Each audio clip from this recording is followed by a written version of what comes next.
around. I'm just going to go around my screen. So Kate, Here. Heather, Here. Susan, Here. and Teresa.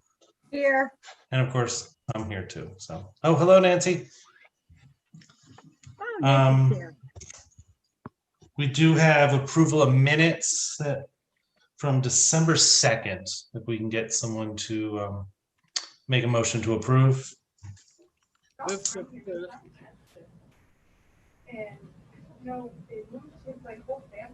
We have a motion, Heather? Yep, I I moved. second it.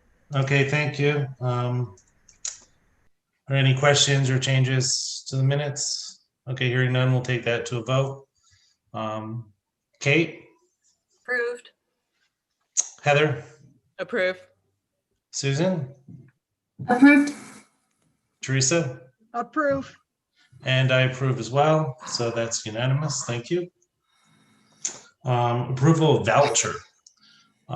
Usually I have written in front of me how much the voucher was for. I don't because it was such a while ago, I've forgotten. But I don't know if there were any questions about that.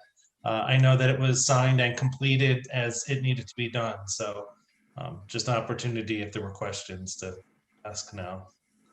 No, okay, thank you. And I think mostly, Mark, it's due to your efforts over the past years to highlight in your own writing what each line was for. So that's tremendously helpful for everybody. Thanks. Todd. Public Todd, comment?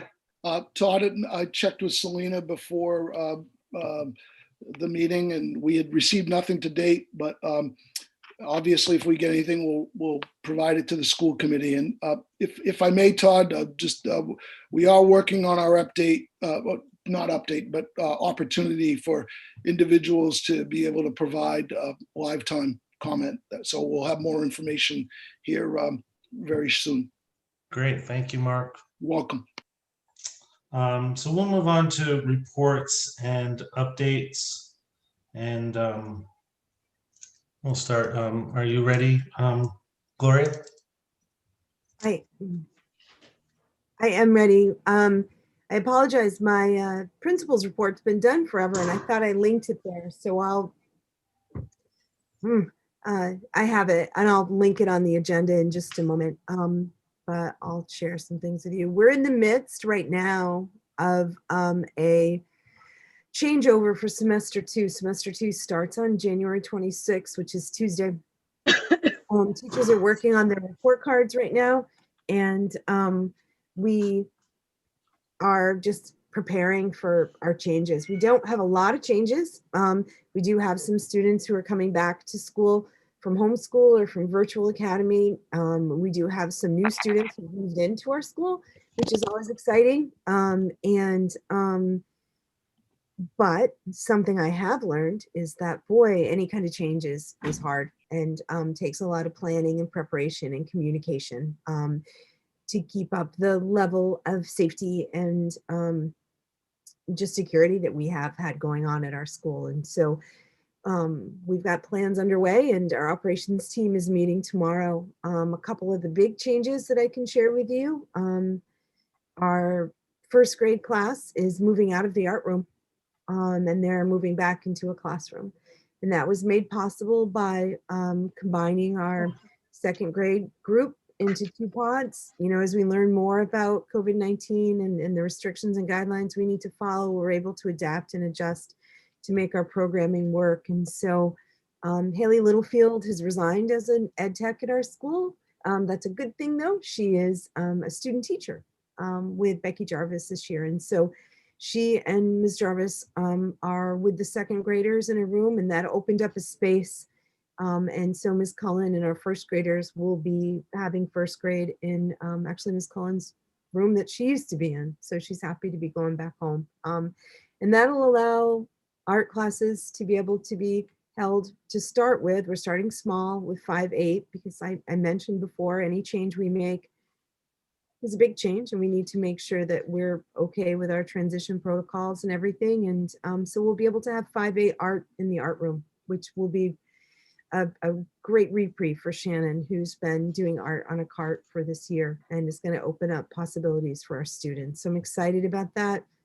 other changes, our fifth grade students have been in 3 pods this year, and they will be combining into 2 pods. And that's exciting as well. That frees up Lori Beal to be able to continue to expand Spanish programming this year. And so we'll be offering Spanish to 5th through 8th graders and be looking at how we can expand that into the younger grades too as time comes. So, you know, with every couple of months, we look to expand student programming and really try to just bump up what we're able to offer in a slow, deliberate way, because again, changes are hard. So those are our big changes. Our wellness team will be offering and holding a student and parent forum for any students who are coming back into our school. And the rationale for that is to go over what our protocols are, what arrival and dismissal procedures are, how we communicate, and just to make sure they're aware of what school's like now, because it's very different for some of the kids that haven't been in there at all year or in there at all this year, or folks that are new to our school. Boy, I wrote this principal update along. Things change fast. My principal's report. So Chef Emily is going to be finishing up at MDES the end of January. She's been wonderful helping with the transition, and Tasha Higgins has been filling in, working alongside Chef Emily, and she's slated to be with us for now through the end of February, which has been just absolutely wonderful. So she's working with Jan, keeping up our food service program. That position is posted. I do have an applicant and we'll be conducting interviews next week. I'm pretty excited about that. So we still have our bus driver position posted. I do have a staff member who's working on getting their CDL license and doing some training with Leon, so that's promising. I still have a long-term sub position posted for nurse to be able to split that time with Wanda. It's a pretty tough job this year. Wanda's doing a great job, and I've had a person interested, but they haven't applied yet, so we'll see. And our ed tech position has been filled by Edith Scriver. Edith has been she's a mom of students at the high school from Connors Emerson. She's been an ed tech at Connors Emerson for the past few years, so she's been a wonderful addition to our school. Boy, so since the last time we got together, MDS had our first positive COVID-19 case. And as scary as that is, there was no transmission in our school, and we were able to conduct contact tracing and really communicate pretty thoughtfully and in a timely fashion to families. And we're able to make sure folks that needed to quarantine or to isolate were able to do that. And so that was great. Let's see here. We did also have parent and family forums in December, and it was preemptive and it was really good timing. And the point of that was to go over what would we do, or what does it look like if there's a positive case at school? And we were able to answer a lot of questions to families there. I do wish more parents came to those forums, because I feel like they're super informative, and they really help people understand all the considerations and all the practices we have in place to keep folks safe. Gloria, excuse me, are those recorded? They haven't been. I mean, just, not to add on, but maybe recording them and giving people access to is another way to get that out. Sorry. That's good. Yeah, thanks. It's good. They can watch them on their own time. Our teleschooling plans, I don't know if you guys remember this, but that's what we do if students are sick or if they have to quarantine and they're absent. We set up a teleschool plan for them. Looks different for every kid depending on their situation, and the teachers have been super supportive and helpful. We had 20-ish students ready for teleschool when we headed back to school on the 4th. We were ready, and then the call was made for remote learning. And so it's okay. There's a lot of that this year, but we were ready. We've got communication plans in place. So that's worked out well. I'm thankful to not have to use it very much. We talked to families a lot. There's a lot of communication in December, answering questions from families, distinguishing between what are requirements and what are guidelines and best practice as far as travel goes, and the impact that would have on school. Our wellness team is just doing a wonderful job supporting families through all of this. I got to tell you too, when we transitioned to remote learning, the staff at NDES were able to turn that around in no time. It was remarkable. And we're up and running. And just my principal's report doesn't reflect remote learning because it was written way before then. But a lot of feedback from teachers and from families are just the remarkable ease with which we transitioned into that, and that learning continued through that time. It is definitely not folks' favorite vehicle for learning, but we're pretty good at it now. The schedule changes for some of the younger grades with, I think I'd probably say maybe 5th, 6th. We may want to gather some more feedback about the remote schedule too, because some of that was a super long day for these kids. Our kids transitioned on a dime from 90 minutes of free play a day to being on the computer for most of the time. And that's hard. And so I think we might be able to tweak things a bit so we can encourage some exercise and outside time. But they did a great job. Boy, didn't they all come back to school Tuesday? Was that yesterday? With all of their stuff. They brought their devices back and everything back. They did a great job. We are offering a Mustang afternoon program for the Thursday early releases for our students in K4. I've met with some of our ed techs that are taking the lead on this, and we're going to be able to keep kids in cohorts to be able to provide programming for them, some recess time for them and activities for them so that they're able to continue to be in school in a safe way. Our bus drivers are remarkable and have committed themselves to doing an extra bus run at 3 if we need it on those early release days. So I'm pretty thankful to them. And we're looking to extend that programming, hopefully towards the end of February, to students in K6.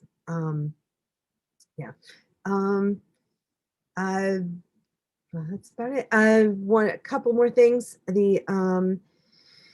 As far as assessments go, we're going to be doing the NWEA assessments for our students in grades 3 through 8, the end of January and March. So we'll be taking care of those to do a mid-year check-in. We usually do those for students who are below the 50th percentile, but we feel that during a year like this, we can do a check-in that would help inform instruction for the rest of the year. All reports, though, our students are learning, they're engaged, they're so happy to be back in school. We're so happy to welcome them back in school on Tuesday. And that's it. The last thing is with the early release Thursdays, the teachers are able to participate in common studies with teachers from other schools in the AOS, and those are optional.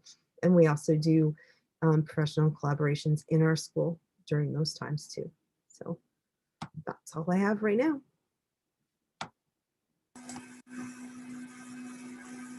Does anyone have any questions? No, the only thing I wanted to comment was the same Mark jumped in before me. I was just wondering if there was an alternative method to communicating it to the parents who couldn't attend the forums. But it's a great idea if they're able to be recorded and we can provide a link. Yeah, thank you. Yeah, that's good.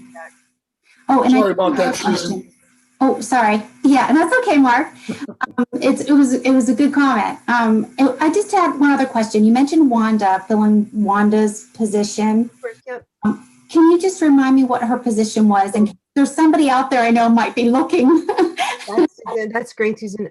Wanda Fernald's our nurse, and she was out on leave this fall and has come back. And our goal was for her to be there 2 days a week and to have another nurse 3 days a week. And we just haven't had any bites on that long-term sub position. So Wanda's been in our school every day. She's remarkable and a great support to families. But Okay. I'm not giving up trying to find that. Yeah. So 3 days a week. Okay. I will, if I know anybody that's interested, I'll send them your way. Thank you. Mhm. If you know any bus drivers, I'll take that too. Okay. Sorry. That never gets old, does it? Bus No, drivers, that's okay. bus drivers that are nurses, right, Gloria? Anything, you got it. I have a couple questions, Gloria. I'll just go through them all and then take them as you want. First, I thought it might be good at some point if you want to give us kind of an inventory or rundown of the CRF funds and what you were able to acquire for resources through those funds. Yep. Talking about the buses, we did talk about finding a way to help our community members who want to learn to drive a bus to help fund and teach them. And I don't know where we ended up with that. I know that was a conversation. So I know that I briefly discussed this with you a while back, but I did have some concerns when we went to remote learning for those 2 weeks about keeping our staff as whole as possible in their paychecks. And I don't know how that came to be, and maybe I missed something over those weeks, but it was a concern to me. So I don't know where we ended up on that. Yep. And then, well, I guess that's good for right now. Okay. I'll start with a couple of the shorter ones. Well, as far as staff goes, when we're remote, I met with all of our ed techs, and they communicated with their supervisors. And in this very unusual year, our ed techs all have different types of jobs or different types of requirements. Some are embedded in pods and some are direct support outside, or just different things. And so I was able to work with supervisors and make sure that ed techs were super clear about what they needed to do, what they could do, and finding there's always work to do. So we were able to make sure folks are able to work, which was great.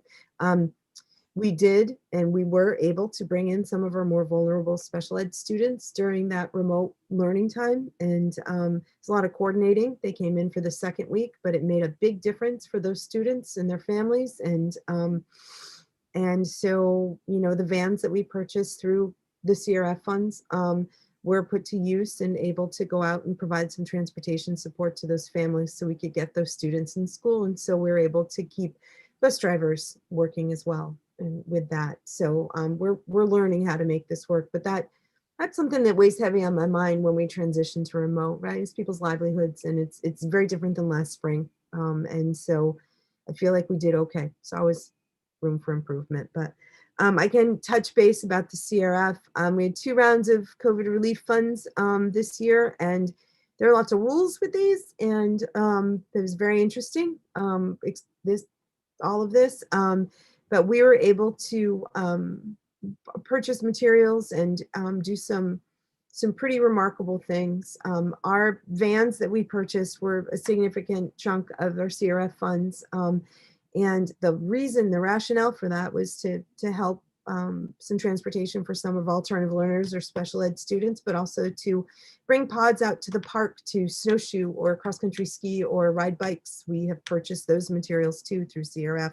When we're not able to do some of the activities that we're used to doing, we've really gotten creative. And so we haven't had students go out in the community in the vans yet in their pods on trips, but we have protocols set up, and hopefully we'll get some snow. And I look forward to being able to use the vans to be able to take kids out just to the carriage roads at Browns and do some cross-country skiing or snowshoeing. So that was a big purchase. We bought a storage pod. We were able to, we're running pretty low on storage at our school. We did a big clean out when we went back to school. And so we have a storage pod. It's down by the dumpster, by the entrance to the cafeteria. It's pretty indiscreet. It's nice, or discreet, I should say. And that's been helpful. We've purchased a whole bunch of picnic tables around the school because a lot of our students eat lunch outside. We're more inside now, but they really lasted a long time outside. So you'll notice there are picnic tables around campus.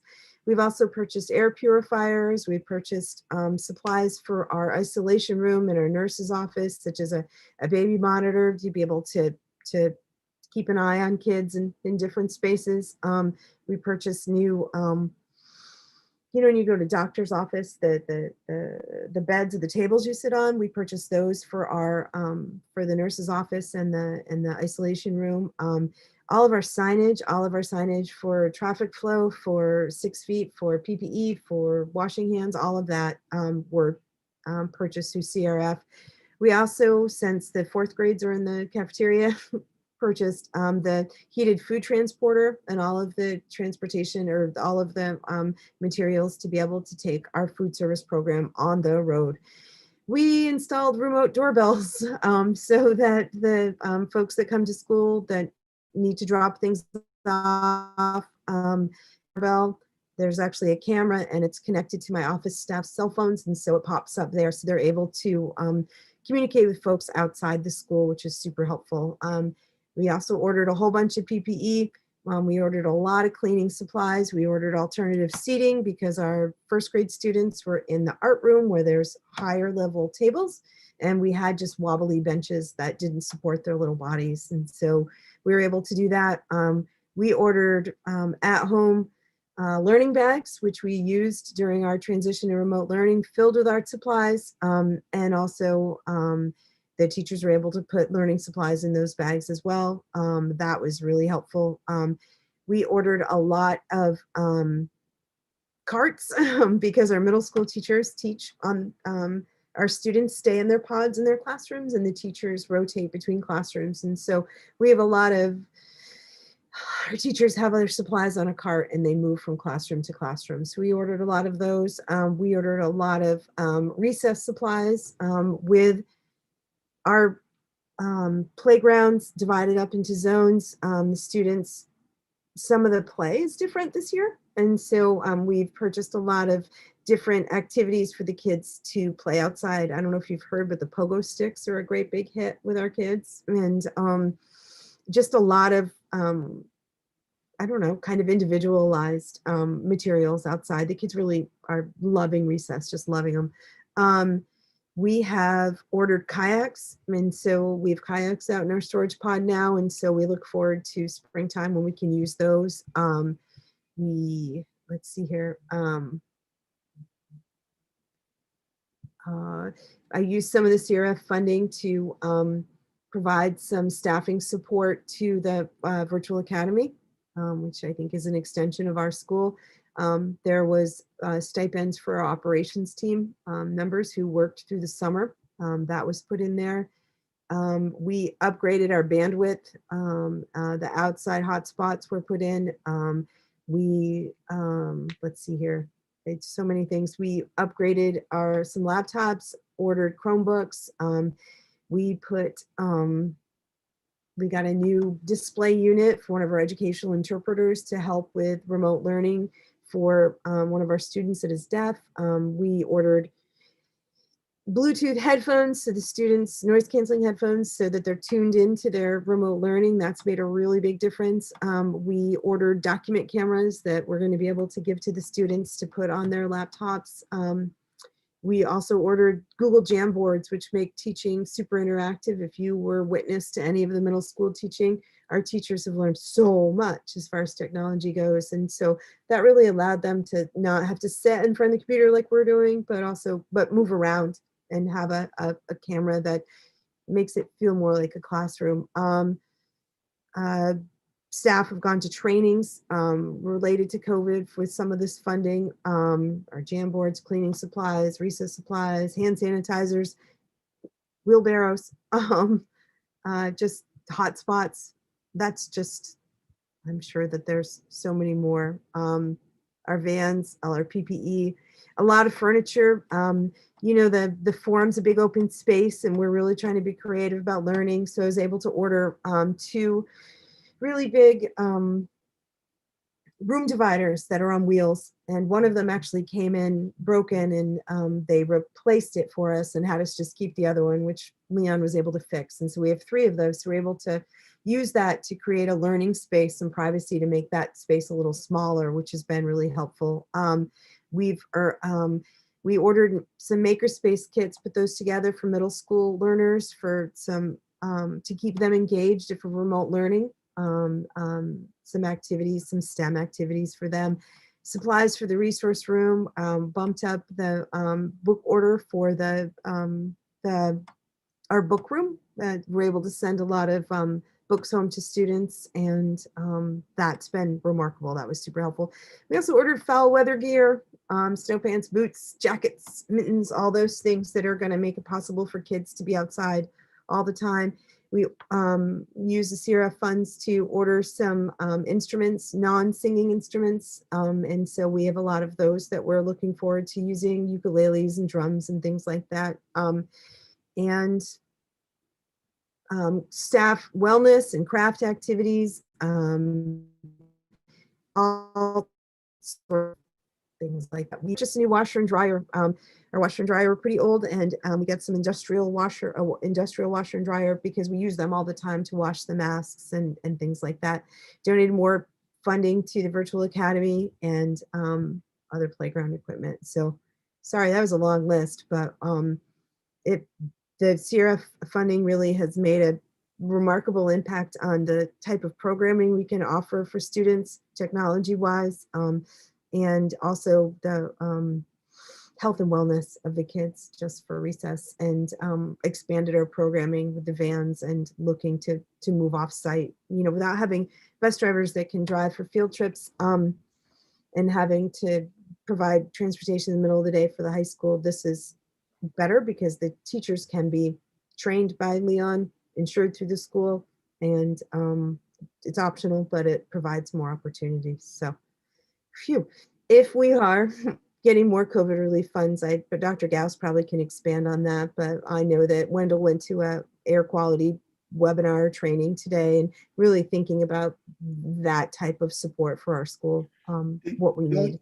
The only thing I'd add, Gloria, that's an impressive list. I can't believe you did that off the top of your head. It's pretty robust, but I would just say that COVID relief funds in our district have looked different than most, and that's not a bad thing. Most districts in Maine, those funds went directly, in most cases, right to the superintendent's office. The superintendent's office in our district, we did not receive a penny. Those dollars went directly to the schools, and the principals had the locus of control to develop their applications through Nancy, manage them, have them approved. And Gloria gave an outstanding list of how those funds were used at MDES, but it's important for everybody to remember that these funds are not there to supplant local budgets or approved budgets or even considerations for how we would normally operate our schools. And the answer to the short piece is that we do anticipate another round.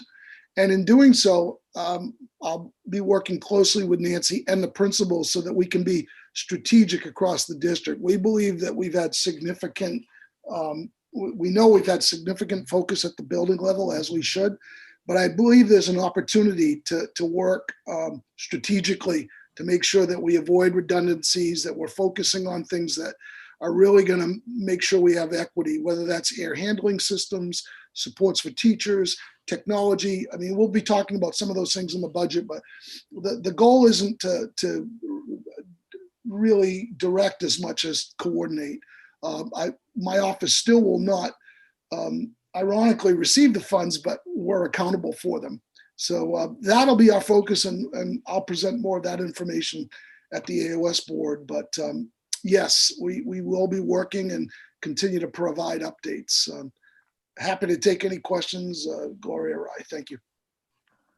Thank you, Gloria, for doing that. It's, one, I'm interested. I'd just like to know, how you were able to utilize that for our community, and the students there. But it's really interesting and fun to know what you're going to be able to do with everybody during this time and even in the future. So thanks for going through that list. Oh, you bet. I see that Teresa had a question. Sorry, Teresa.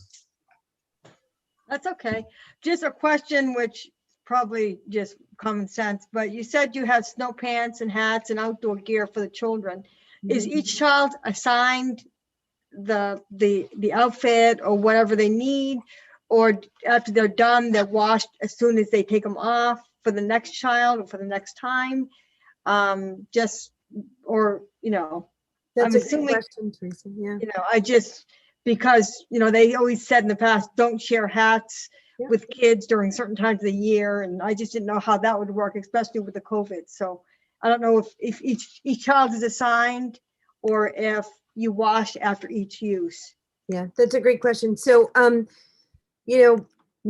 everybody needs different things in order to access learning and to be a part of the school community. And so, the snow pants or boots or jackets or things aren't something that everybody needs. And there's a system figured out so that students that need access to those have access to them in a safe way.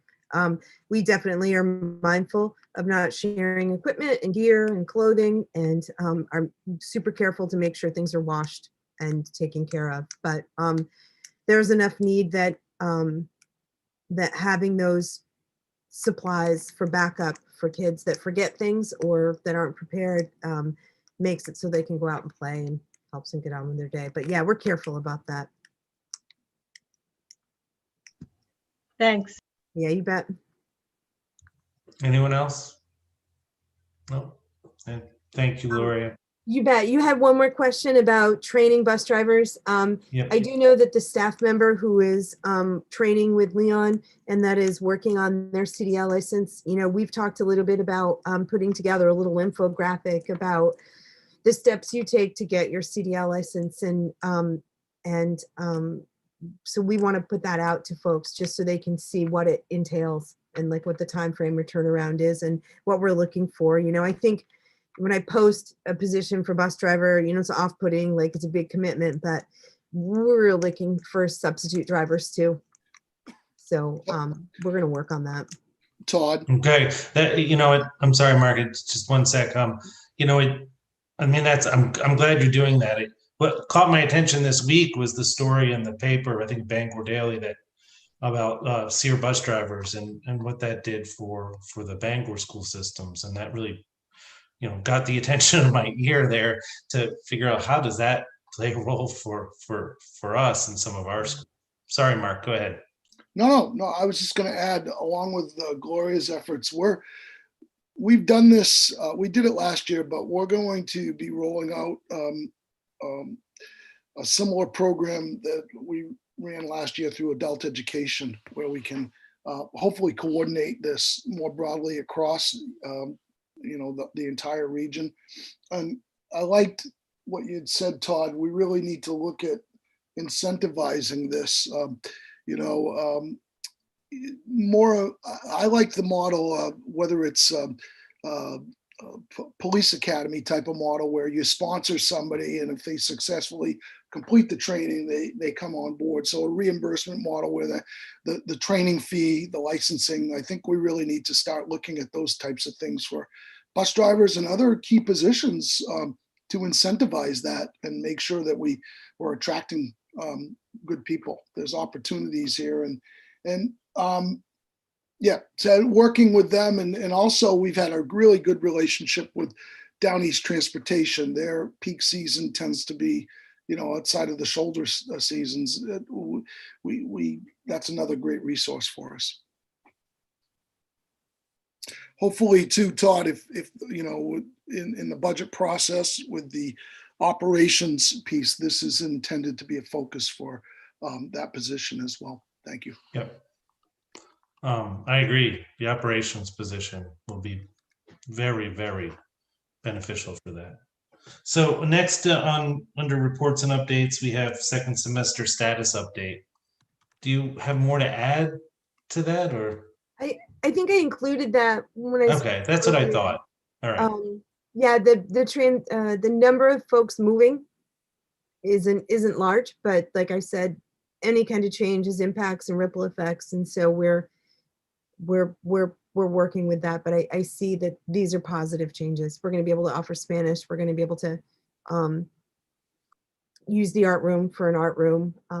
One of the things we're still struggling with a bit is figuring out the impacts of the Thursday afternoon, and we're working on that. But that's a work in progress. Okay, great. Yeah. we didn't have anything written down for subcommittees. I unfortunately was unable to attend the policy committee that we had. So I don't know if we have any updates that you want to share.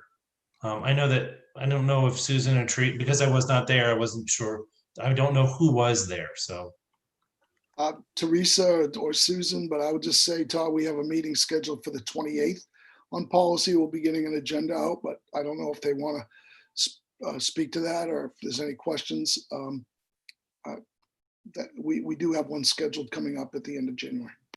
Okay. So I guess we'll move on to our discussion items, which is the budget, the 21-22 budget. So Gloria, how would you, or Todd, I mean, I know Josh is listening in, Nancy's here. And again, just say, Gloria's doing a great job with her staff. Normally, we would have had this out to you sooner. We apologize for that, but that she's focusing where she should be on kids and their staff. So, and Nancy's juggling a lot of pieces. So my apologies to the school committee on that, but these good people are working hard. So please bear with us. And we know this is a discussion and just a starting point. Todd, Gloria, do you want Josh to project that? Gloria, what's the easiest thing for you? It'd be great if he would be able to project that and we look at the last page that has additional items. I think that's the best. Yeah. I think the way So to I do it- believe, Mark, you guys got it to us just, recently, which is great. So it sounds to me that maybe you, Gloria, and you want to just kind of give us the highlights and some background information so that when we go, back tonight or tomorrow and we start reading that, we have that information and get prepared, send you questions and be ready for our next meeting. Todd, thank you. And if I may so Gloria, when Josh does that, you can just talking through, you can just say, Josh, can you scroll up, scroll down? That'll work. Todd, if it's okay with you, I'd just like Nancy to start out with the revenue piece and just on the carry forward. I think it will raise some eyebrows as it should.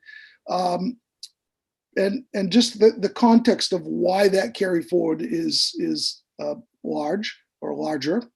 And again, some considerations for the school committee in managing that, I think is helpful. It just provides context. And just the only other piece is that when we get to the additional items, I'm really proud that Gloria and the principals are bringing forward the items that they believe they need to support students and kids. But I'd emphasize this is a starting point.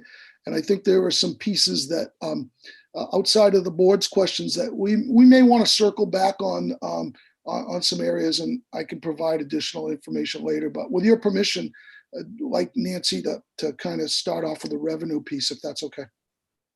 Thanks. Nancy, take it away, please. Or Josh, Okay. Are you going to pull that up on the screen? Whoops. Gotta grab my copy. There we go. Josh, the top page under revenues, the very top, please.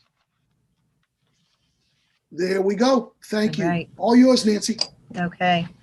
Yeah, as you can see, the carryover going into starting this year is anticipated to be at $647,000. And that will change probably a slight bit with the audit.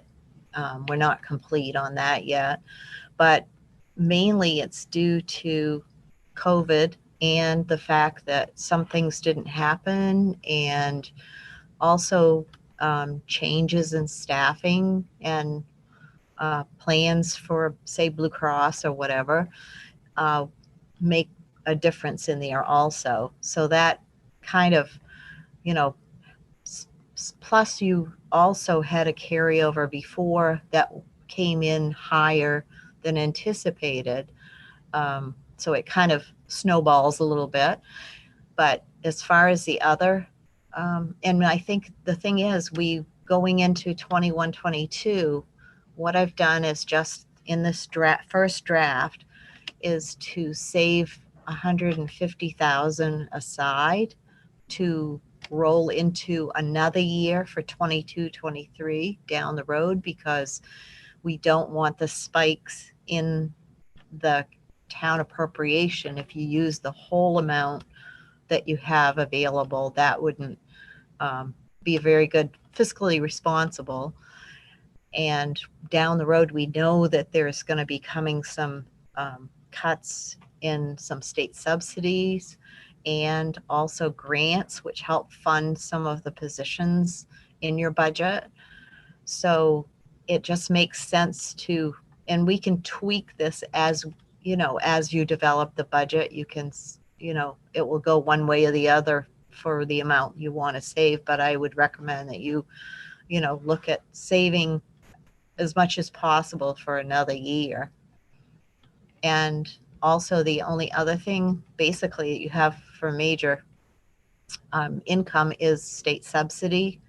We don't even have a printout yet. We're supposed to get one by the 1st of February. So we should have a preliminary figure by your next meeting. So that basically is it. If there are any, I don't know if there are any questions on that. Todd, the only other thing to just to note, this budget does include the when we get into it, we shifted the 8% health insurance placeholder that we did for the AOS to all local budgets. Again, that's a decision for the committee, but we have made that adjustment. We have included the asymptomatic testing in there in the local budget. And we can answer questions about that. And the other piece, the major piece, is that you will see the salaries for staff to reflect the projected step or lane changes, but there you will not see any percent change because we're in a negotiating year. So there is a placeholder in this budget under the line of negotiated agreements. You'll see that usually every 3 years. And that is all, that's only a placeholder. And that includes all staff, from the principal to support staff to teachers. So I just wanted to point that out as well. I guess it's over to you, Gloria, unless Todd has questions of the board. I do have a couple, but I'm going to wait until the end. So she's all yours, Gloria. Just tell Josh where you want to be, shifting up or down. I guess maybe if they don't have questions on that, maybe you can go right into the next page. Sure. Could you actually go to the very last page? That'd be helpful to me. We can work through here. So I just want to talk a little bit about the additional items that are here. Planning during this pandemic is challenging, right? And so we're in a good place now. We're in a good place because our staff is super dedicated and responsive and flexible. And we have folks in places where they're not usually teaching. And as we project ahead, we look ahead to the next school year and we think about programming for our students. If our COVID physical distancing and other restrictions are in place, my goal is to be able to have certified teachers in charge of pods and have our specials teachers in their specials roles, keep our schedule as normal as we can, and make sure that we are having our staff in their lanes, I guess, as much as possible. And so that's why you'll see that there's 2 positions there, 1 year teaching, 2 one-year teaching positions. Those positions are in specified general ed, special ed, but they are important in order to provide the level of programming and instruction that our students need to keep moving forward. I anticipate or plan to meet with our resource team to be talking about staffing for next year to make sure they have the supports they need to provide the level of programming that they provide to our families, to our students. And I also will have more understanding of student or teachers' intent to retire, to leave. And so I should have a clearer picture and a lot more detail regarding those 2 positions when we meet again in February. one of the things that was on, you're probably thinking about the pre-K programming at our school. That was to be in the budget for last year. It was something that we removed as we were looking at a very different school year this year. I want to say that, or I want to state that the $5,000 that I put in here in this budget for this year is a commitment to our intent to create pre-K programming the following school year. This is a bridge or a connection with the nursery school or with families of children who are pre-K age in the town of Mount Desert to offer parent supports, family supports, programming and the things that, and training or just connections for how we can help support families to prepare students for learning at MDES. And I look forward to that other staff support program. And then the last thing here is increasing our tech integrator position from 40% to a full-time position. Tech integrator position is a super valuable position in our school. It not only provides direct instruction to students, enrichment programs to students, like a robotic instruction to students, specials instruction to students, digital literacy, media literacy to students, but also provides support to teachers. There are a lot of technology related platforms and programs that our teachers are using. They have learned so much and have such great skills. And this position also provides direct instruction and training and on-the-spot support for teachers when we're using so much more technology than we ever have before. This position also is able to provide a lot of PowerSchool support to make sure that we are using PowerSchool to communicate with parents, that we are entering our scores correctly and in a timely fashion. And this position, also tech integrator, also provides office support, admin and office staff support with communications to families with regard to, I don't even know, school messenger messages to families, newsletter organization, things like that. So it has never been more clear to me than this year, just the value of having a full-time tech integrator and what it would mean to our school, to our programs, to our kids, and to support for teachers too. So those are the additional items. Two of them are pretty clear, the tech integrator and the pre-K collaboration, and the other two, I would be coming back to you in February with more information with regards to what those would look like or more specifics. The only other significant change in the budget is that we would be missing another bus. It is our year to acquire a new bus. We actually were to do that last year, but we put it off. And so that is something that we would be doing this year as well. Okay, I know I have a few questions, but I think I saw Heather, did you? Yeah, Okay, I do. yeah. Thanks, Todd. On the tech integrator, so we currently have 40% and you're looking to make it a full-time, so that's an additional 60% Yep. position.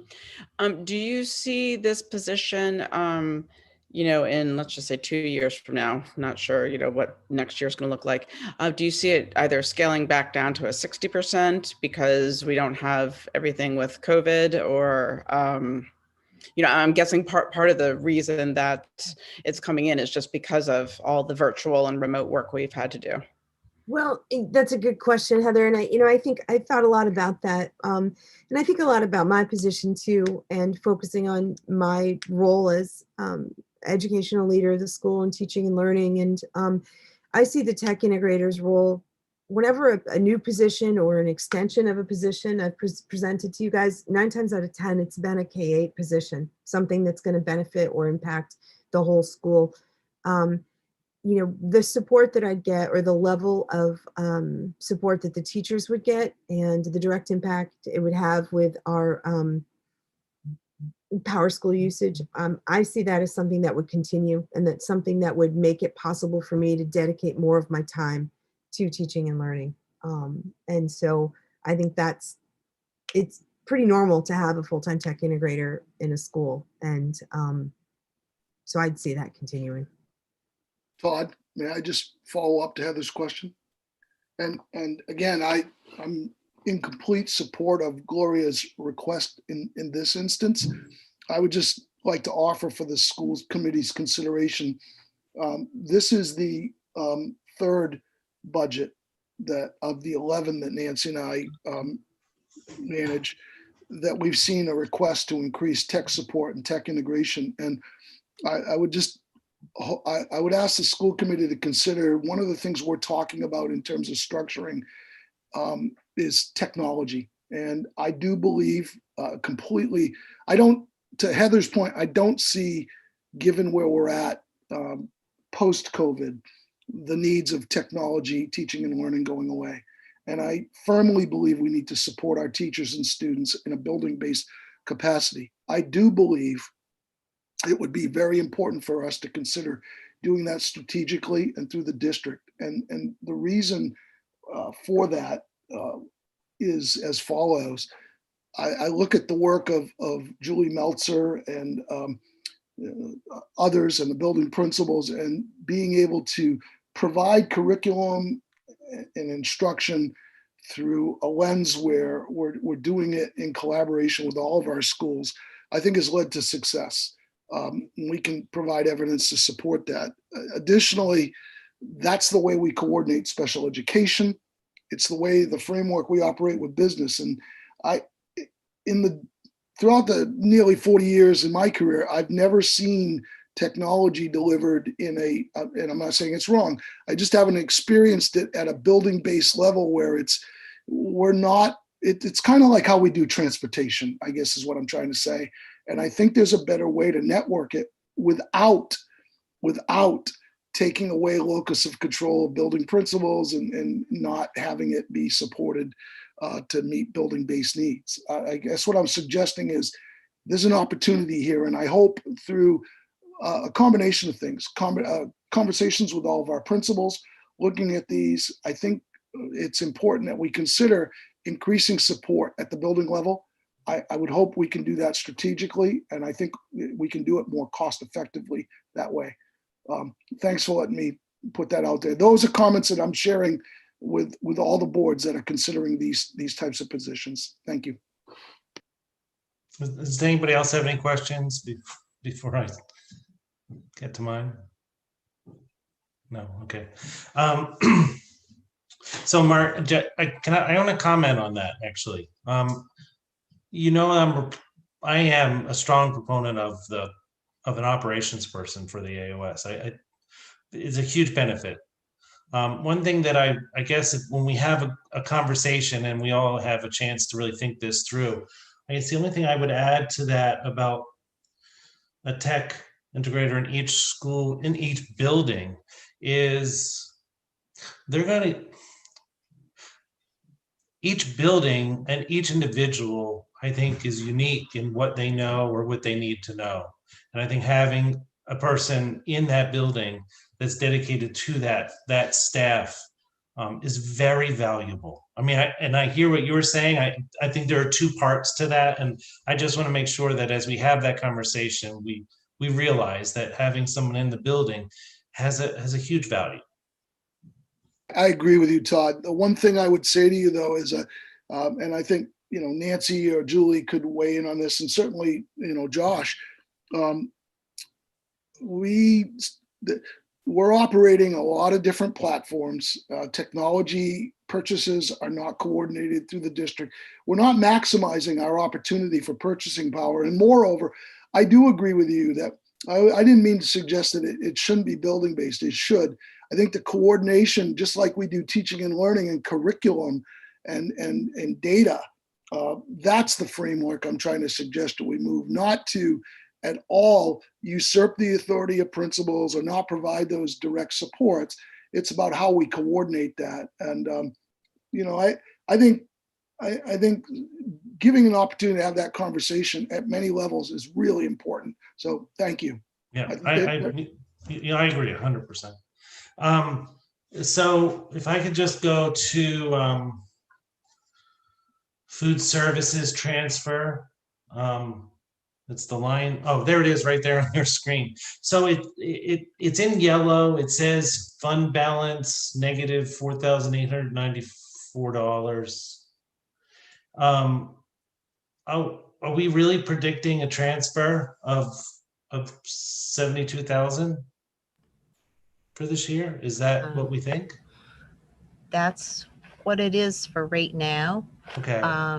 I don't have the fund balance yet for last year. The final numbers aren't available. That's why it's in yellow. So this was a first look at it, and it may change depending on what that number comes out at.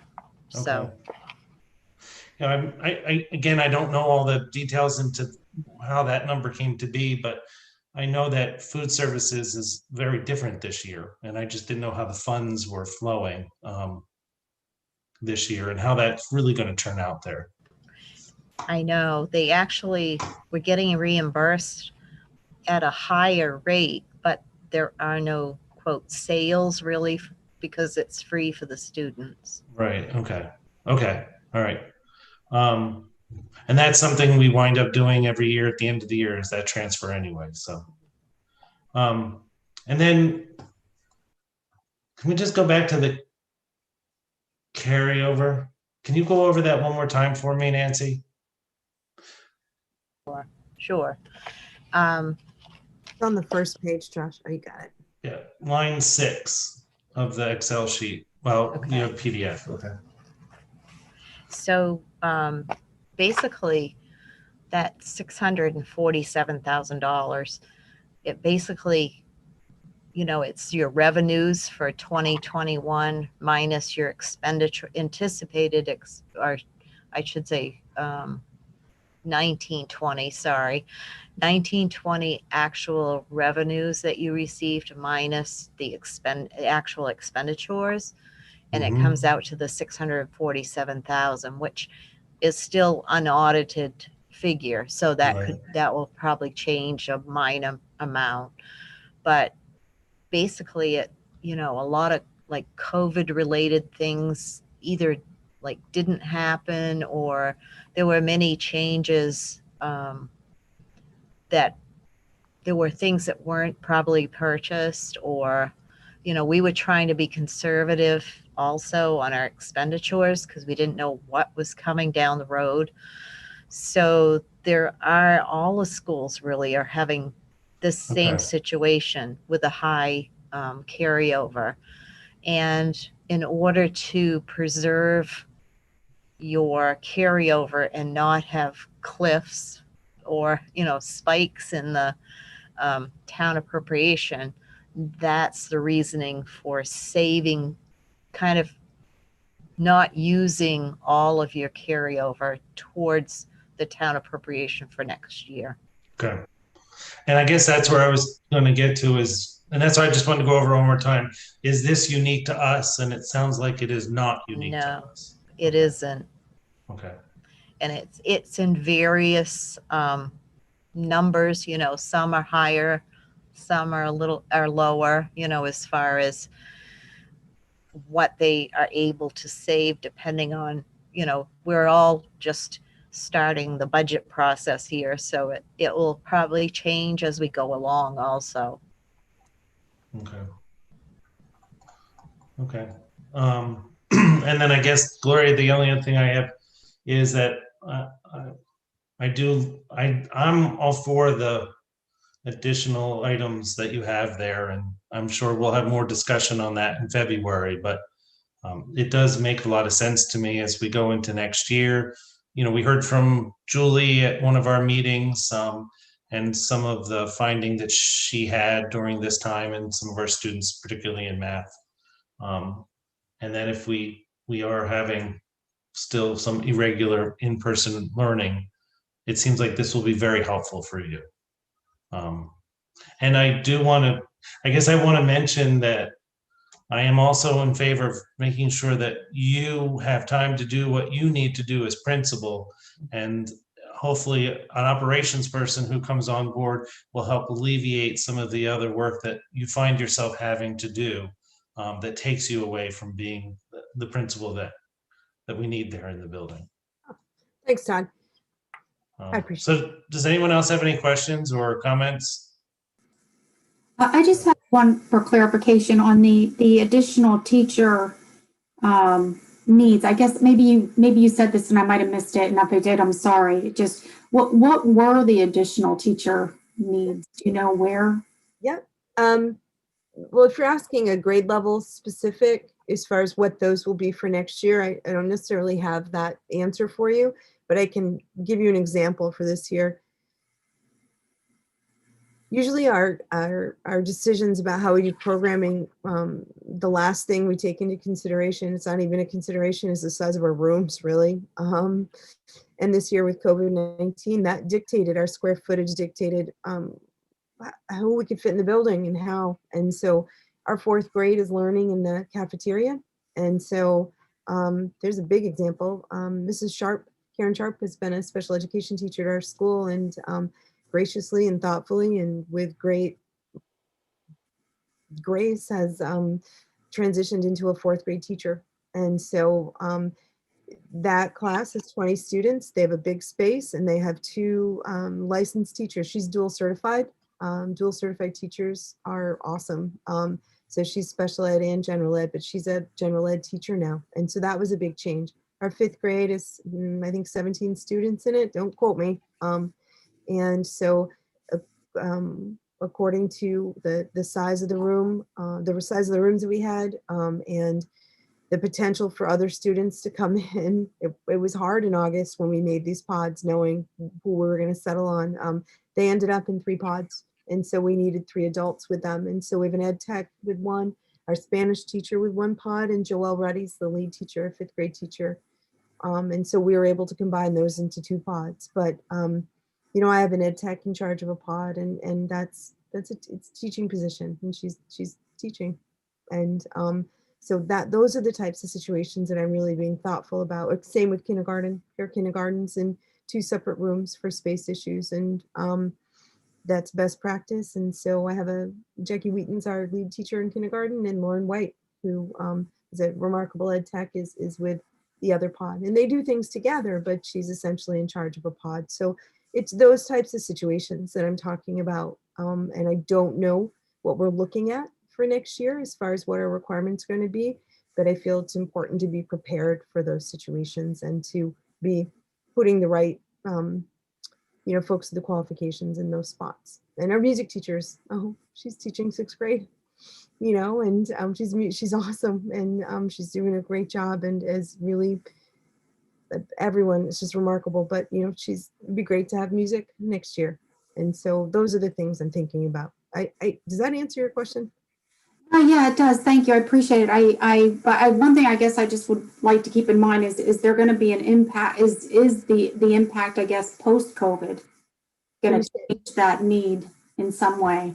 Can you repeat that? I'm sorry, I didn't hear you. Post-COVID, like hopefully there's a post-COVID and period. And will that change the need for, like, if you go back to a regular kind of classroom, will that change the need for additional teachers or not? Not really. For those 1-year positions, yes. Yeah. Yes. Okay. I've gotten where I second guess my quick answers without reflecting during this time. But yeah, this is a COVID response. But it's also, we're really, we want to support our learners. And so the pandemic definitely has an impact on everybody. And so I guess I reserve the right to maybe give that question a little more thought, but most likely, Susan, most likely. Sure. Yeah. I mean, we certainly want you to be supported, and you have the right student, teacher ratios and everything in the classrooms. But I just was wondering what the needs were. And of course, if there was any thoughts to the impact once we're through this. So thank you. Mark? Yeah, Susan, if I may, just to follow up, Gloria articulated that really well, but we haven't even begun to scratch the surface of the things that we've learned, the positive things we've learned in teaching and learning as a result of COVID, and the things that we need to carry forward. I think undoubtedly, for any of us to consider that the system we were under previously is going to be the system we return to, I think it's really important we explore the positives and and many of the benefits. Certainly, we've been focused, as we should right now, of the challenges that all of our kids, our families, our staff have been under, but there have been some benefits. And I think we're going to need to be able to consider what those benefits are. I do believe that this pandemic is going to, I don't want to say revolutionize, but certainly transform public education. And there are components of it that we should consider and possibly embrace. And I think that needs to be a thoughtful analysis by kids, by parents, by teachers, by administrators, and then certainly by boards. And so I do believe it's going to transform us, but I think it's really important for us to look at the data. And I think it's really important for us to make sure that we don't conduct a knee-jerk reaction. It's safe to say that it's going to, this isn't something that's going to go away anytime soon for us in terms of what the benefits are, but how we can grow. And I see that as a positive. Thank you. Thanks. Thanks, Mark. Thanks, Gordon. You bet. Okay, well, we will be talking about the budget again at our next meeting as well. I guess one thing I meant to mention, and I think I brought up another conversation, and that is there is a lot of talk about prep time and teachers prep time and our Thursday early release. And I just would like to have a conversation to see what the benefits are of having another teacher or two or ed techs around to give everyone the prep time they need, because they need prep time, but yet also address what I also hear is keeping students in school those 5 days for full days. So maybe there's a way to find both of those solutions there with those teachers or positions. But we'll talk about that, I guess, in more detail as people have time to digest these numbers and think about that. So if there's nothing else, I guess we will move on to action items, which Todd? we do. Yes, Mark. Excuse me. There is, if it is budget related, and with your permission, Nancy could just share an update that's budget related, so we can just make sure people have a placeholder, and we'll certainly follow up with an email. But Nancy, did you want to mention about the budget conversation or meetings for Mount Desert? Oh, I did have that on my. Oh, I'm sorry, Todd. Yes. I apologize. No, but Nancy, if you want to talk about, I just brought it up on my screen, but go ahead, Nancy. You mean for the upcoming Yes. Yeah. meetings? Yeah. As far as the warrant committee, is that what you were talking about? Okay. Just, yes, we have, let me get my calendar. It's I had brought it up already. And Okay. I was going to Thank bring it you. up under other business, but we can do it now. What I have, Nancy, is Tuesday, March 2nd at 6 p.m. Warrant Committee, MDES School Board and Principal Budget Overview.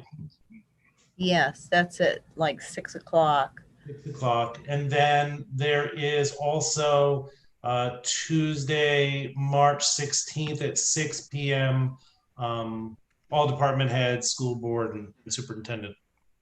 Yes, that would be their final meeting where the articles are voted on. Yes. The only thing I didn't have, Nancy, maybe you know or Gloria knows, is we usually do have a meeting with the selectmen about the budget before all of that. Yeah. And so I don't know anything about that date.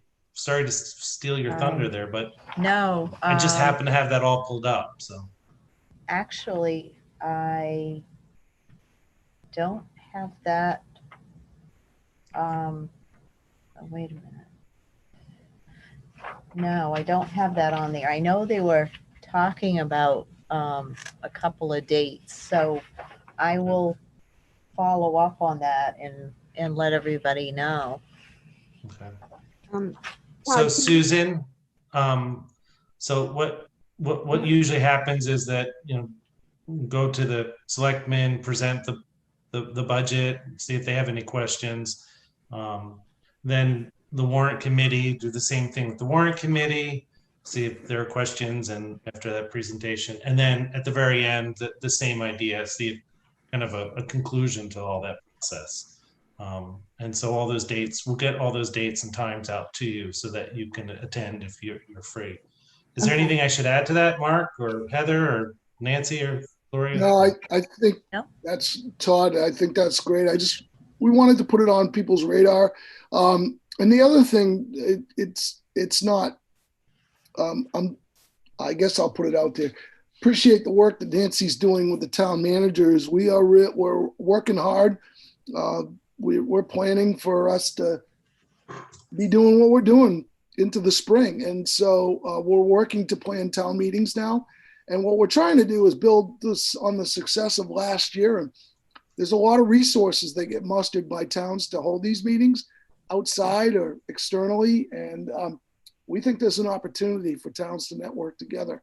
And so we see that coming together. Those conversations are ongoing. And so the timelines might look a little different, but Nancy and I will work with town managers and staff to make that happen and to improve upon the good work that was done last year. Thanks. Todd, I have the Tuesday, March 16th for voting on the articles at 6 p.m., but I don't have the warrant committee meeting date and time. Can you repeat that, please? Sure, I just emailed it to everybody, so Okay. it should be coming up in your emails as well, but I can pull that up for you as well. Sorry. It was, excuse me, Tuesday, March 2nd and Tuesday, March 16th. Thank you. The warrant committee's March 2nd. Yes. Thank you.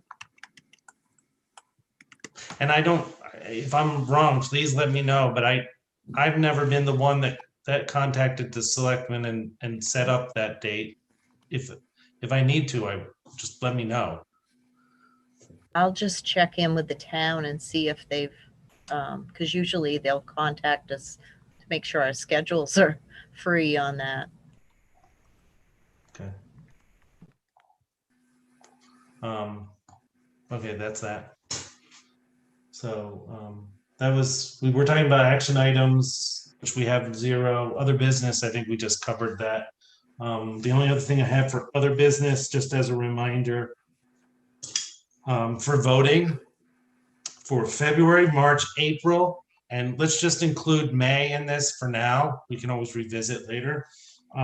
For those months, we have Heather voting, Teresa is voting, and I am voting. So Kate and Susan, okay. Heather? It's probably sort of a moot point at this point, but I think part of the reason we always kept the voting consistent so that we didn't have like this, oh, is it you, is it me? But I mean, being the chair of the AOS, I end up being a voting member every time. If you want to appoint somebody else for the high school for the next, 5 months or so, 4 or 5 months, please feel free to. Okay, all right. If anybody wants, is there, if there's something that you want to vote on or feel that you need, just let me know and we'll do that. I guess just so you know, my philosophy on that is we're just setting it out so that we don't have to figure it out at every meeting, right? And we can schedule it out. And if I'm away, I know that you guys were covered. But as you know, if there's a topic that I feel strong about and I need to at least I want to vocalize my concern or my support, we can always rearrange that so people have that time and that chance to vote what they feel they want to vote. Heather? Can I just add the other reason why we set it is so that, that little, hey, you, that sort of thing is actually a meeting. And it's in a legal meeting. So that's the other reason we set it ahead of time. Thank you, Heather. Teresa? I just want to make sure you have these people through the month of May. Did I hear that correctly? Correct. February, March, April, February, and May? March, April, and May. Okay, I just And wanted to that- make sure. Yeah, and I think that brings us up to and through. And then after that, we will. Yeah. We're gonna. Lovely. We'll Thank see you. where our group is at that point. So I'm sure we'll be rearranging that for a meeting here or there if needed. So, is there any other business? I'm not aware of any, Todd, and I'm not Okay. aware of any public comment that's come in during Okay. this meeting. Okay. Future agenda items, Budget. budget. Maybe we'll have something about public comment. Oh, I did something else. Would they be discussing what they're going to do to honor the 8th grade? I know last year the money followed the students as freshmen into the freshman year. We're still uncertain with how the COVID situation is going to be. And Gloria, I don't know if you'll even know what they're doing or what they'll do for the 8th grade to honor them, or if there's going to be a repeat of this past year. So, and I don't, it may be too early still, but I'm just wondering. Oh, you're so thoughtful, Teresa. Yeah. We are, it's a little early. I know that the teachers, they have advisors, they haven't done fundraising. They did the wreath sales just honestly out of the kindness of their hearts. And it was a lovely, I don't know, morale booster, spirit booster. And it was a wonderful thing.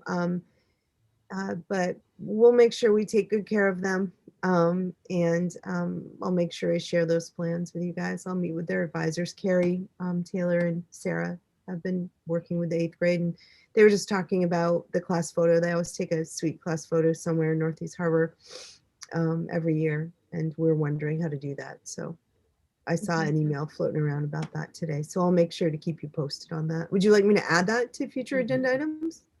At some point, it would be interesting because in past years, they've taken trips, and if they can't take trips, like, you know, I'm still concerned about the 8th grade last year. They raised all that money and all of a sudden they couldn't go on that trip. And so I still wonder what's going to happen to them. But, you know, will they potentially consider a trip in case COVID increases, or if, you know, if they're going to go with a plan B. So you don't need to necessarily do it for next month, because I know it's a little bit early, but Yeah. that's been on my mind a bit, just, you know, what might happen for them or to them. Todd. Just, if I may, just Teresa, as a follow-up, that is not an issue that is just confined to MDES. We Right. are getting that question across. And so one of the things that I'm hoping to do with the principals is not necessarily have a policy. I mean, obviously, if the board wanted, but a procedure to navigate this. We've been in touch with our auditors. We've been in touch with legal counsel in terms of, you know, these monies. I think it's really, I know the board knows this, but I just want to emphasize for the public, this is not our money. This is Right. money that was raised to support our kids. It's not money that we intend to have in the schools. And so just, or in the school accounts. So ultimately, you know, the challenge that we have with this is we're experiencing it in all of our schools. And I think the principals see an opportunity to network, and, you know, God forbid we have to go through this again, but at least an opportunity, if we can't complete the trips as approved, how those funds will be disseminated and used to support the students. So we'll have an update on that as well. Thank you. Thanks. Okay, so I think we're done with future agenda items. Our next meeting is Wednesday, February 3rd. I know that seems soon, but yeah, I mean, we can discuss this. I think we should always keep our meetings as the regularly scheduled meetings, even if we have to, you know, reschedule some of them. But we do have the budget work to talk about. So if everyone's fine with that, I feel like we should keep that schedule in place. Everybody okay? Okay. That's a quick turnaround time for all the things I promised you guys. We won't hold you to all of it. Everybody was okay with it except for Gloria. Just needed to say that publicly.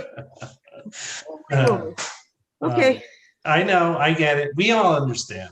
We Yeah, I know you do. Thanks. Well, it's okay. But yeah, well, it is the 20th, right?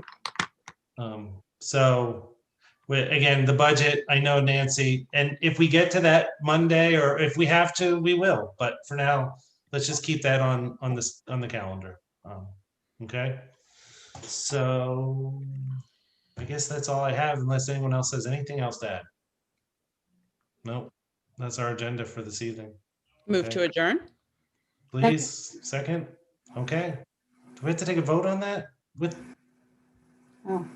No, that's the vote. Okay, good. Approved. Thank you. Thanks, All Gloria. right. Thanks, Mark. Thanks, Oh, Nancy. thanks, guys. everybody.